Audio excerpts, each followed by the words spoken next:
பழனி தாலுகாவை தனியாக பிரித்து மாவட்டமா அறிவிக்கவில்லை என்றால் வர 10ஆம் தேதி பொதுமக்களை அழைத்து ஒரு மிகப்பெரிய ஆர்ப்பாட்டம் பழனியில நடத்தப்படும் அப்படின்னு சொல்லியிருக்காரு பாஜகவோட முன்னாள் மாநில தலைவர் திரு அண்ணாமலை அவர்கள்.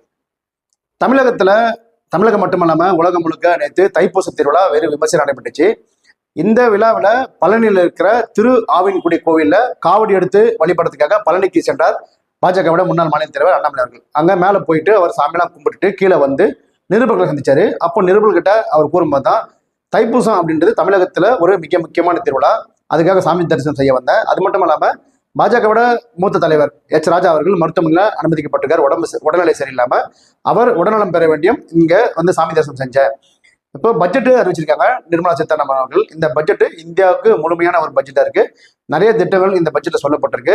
குறிப்பா உள்கட்டமைப்பு வசதிக்காக இந்தியா முழுக்க உள்கட்டமைப்பு வசதிகளை மேம்படுத்துறதுக்காக 12 லட்சம் கோடி ஒதுக்கியிருக்காங்க. எனவே இந்த பட்ஜெட் வந்து அனைவருக்குமான பட்ஜெட், முழு இந்தியாவுக்கும் உகந்த பட்ஜெட். ஆனா இங்க முதலமைச்சர் சில குற்றச்சாட்டுல சொல்றாரு, இதெல்லாம் வந்து அரசியல் உள்நோக்கம் பண்ணுது அப்படின்னு சொல்லிட்டு இப்போ பழனியில நடைபெற்ற இந்த தைப்பூச விழாவில் பக்தர்களுக்கு போதுமான வசதிகள் செய்யப்படவில்லை. அந்த வசதிகளை அரசு செஞ்சு தந்திருக்க வேண்டும். பழனியை ரொம்ப காலமா தனி மாவட்டமா அறிவிக்க கோரி பல ஆண்டு காலமா ஒரு கோரிக்கை இருந்திருக்கு. அந்த கோரிக்கை இதுவரைக்கும் நிறைவேற்றப்படவில்லை.